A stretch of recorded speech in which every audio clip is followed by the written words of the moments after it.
Brennan Gibbons. I'm Joe Driscoll. I'm Elizabeth Asadwita, and we are from WPI, currently in the RBE3002 class, working on the autonomous mapping robot. The purpose of this project was to program a mobile robot to autonomously navigate and map an environment. In order to complete this project, our robot is required to operate fully autonomously, has to avoid any obstacles within the environment, has to create both local and global maps of the workspace, and plan a path through the environment. Additionally, it has to be able to estimate its position and orientation at any given time in global coordinates. It has to be capable of navigating from waypoint to waypoint within an accuracy of 3 inches, and it has to be able to return to its starting position by planning a path using the map that it's generated. By completing the requirements, students will learn how to program a mobile robot to navigate to waypoints, map its environment, avoid obstacles, and path plan a dynamic roadmap. Alright, we're going to tell you how we mapped our environment because that was an important one of our requirements. There are a few ways that we could have represented the world for this project, but we chose an occupancy grid representation. This is a two-dimensional grid map of the environment with evenly spaced grid cells. We use a two-dimensional array in our code to represent this, and it's 500 by 500, where each cell in the two-dimensional array represents 1 centimeter. So the total size of our world is 5 meters by 5 meters. Alright, so to keep track of the robot's position and orientation within the world, we used a variable-based odometry system. What this means is we updated the robot's position after every time we told it to move or turn. We felt the robots were accurate enough where this would work just as well, if not better, than doing odometry based off the robot's encoders, and Brendan is going to tell you why. With a lot of the robots not functioning perfectly, and things like wheel slippage, which occur a lot on duct tape, which connects the 3 tables in our project, and encoders updating at different times. If we used actual odometry, by the time we got to the end and started coming back to the beginning of our course, the error had propagated to such a point that the map was severely distorted and the robot really didn't know where it was or what angle it was at. So by using this variable-based odometry, it kind of averaged itself out and had a much better idea of where it was and how it was facing.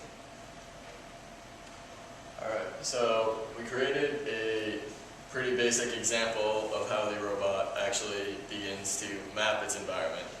So we run a scan with our ultrasonic range sensor, and that scan returns several values that correspond to the range that it found an obstacle. It also contains the angle at which it found that range. Using these 2 numbers, we can calculate the x and y coordinate of that obstacle based on the robot's local position. Then, using its global position within the workspace, we can calculate the coordinate, the obstacle's global position. And we do that by using these 2 equations. In this example, the equations, of course, change depending on the orientation of the robot. Alright, so now that we know how the robot scans in obstacles and knows where they are in the world, Brendan is going to explain what actually happens when they are read in. Okay, because our sensor data is not reliable, the sensors we're using aren't perfect by any means. Sometimes they tell you things are there that aren't, sometimes they don't tell you when things are actually there. We used a probabilistic method of representing where obstacles are. Okay, in our occupancy grid, each grid cell holds a number, and negative numbers represent obstacles, or the likelihood that an obstacle is there.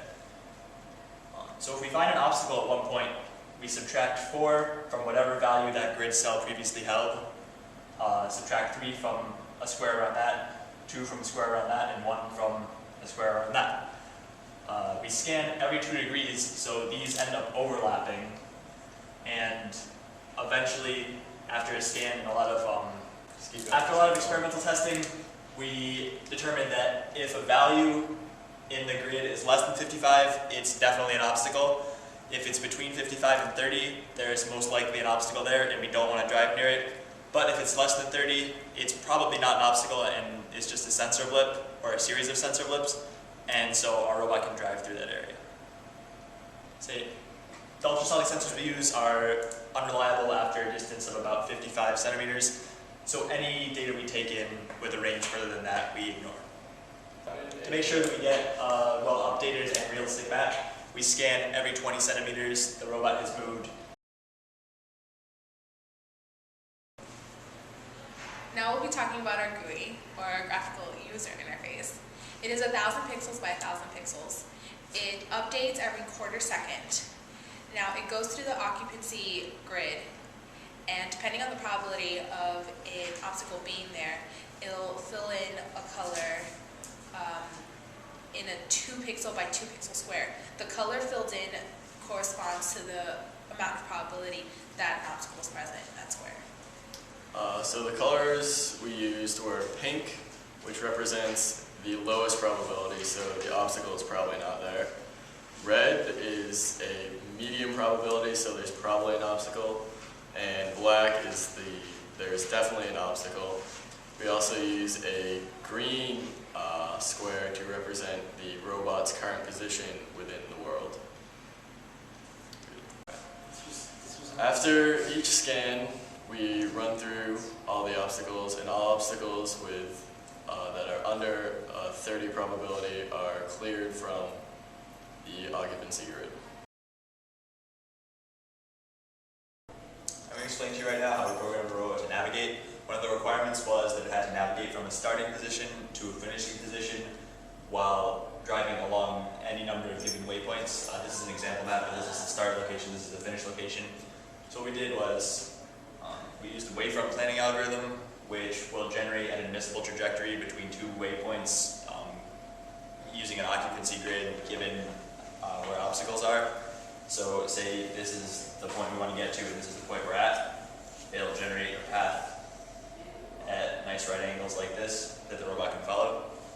Lizzie's going to explain how that helped us avoid obstacles. Okay, so when the robot's moving, it'll move 20 centimeters and then it'll set that location as its new location and scan.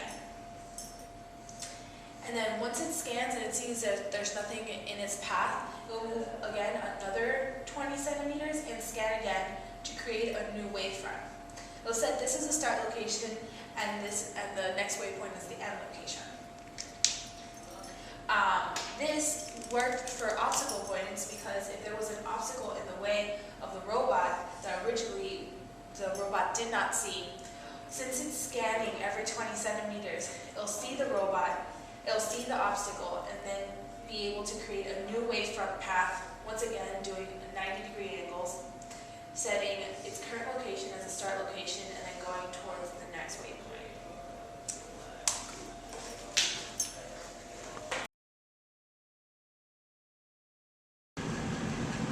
This is our robot moving in the maze. It's at its start location. The map in the upper right-hand corner is what it's seeing. Yeah, it's the GUI representation of the map. It's everything it's scanning in and printing out. You can see our probabilistic interface, the red outer edges, and then the black inner core. You can see the robot getting to the waypoints. The waypoints are marked in red. If you haven't noticed, this is 15 times speed because the robot moves excruciatingly slow. Right there was a good example of the pink probability. There was a good chunk in that corner and then it disappeared once the scan was done. It's very close to all the waypoints, drives over them usually. That last one right there is the goal location.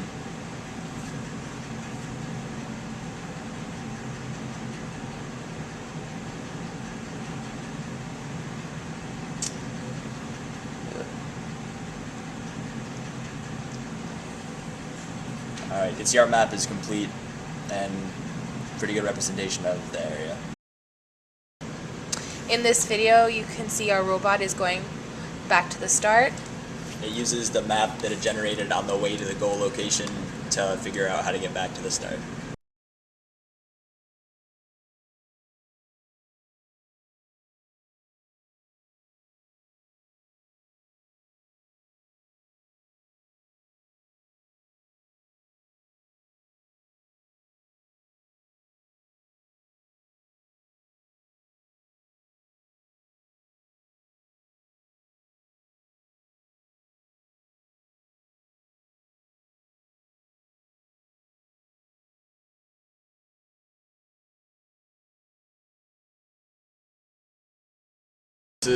This is a video of our obstacle avoidance. As that note said, this is an older version of our GUI. So right now we're just running to the first waypoint, and normally the robot would be going straight ahead, but as you can see, when it saw the wall and scanned it in, it had to change its trajectory to get around the wall. Yep.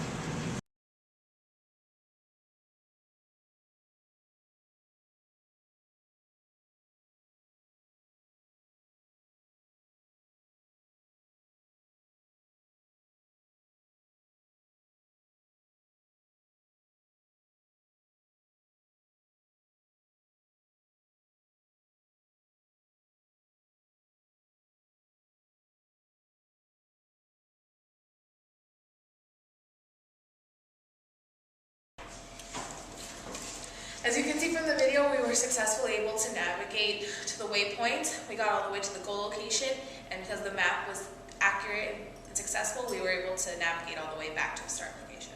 Yep, we successfully mapped the environment as a good representation of where everything was. Our robot was also able to successfully avoid any obstacles that may have interrupted its original trajectory.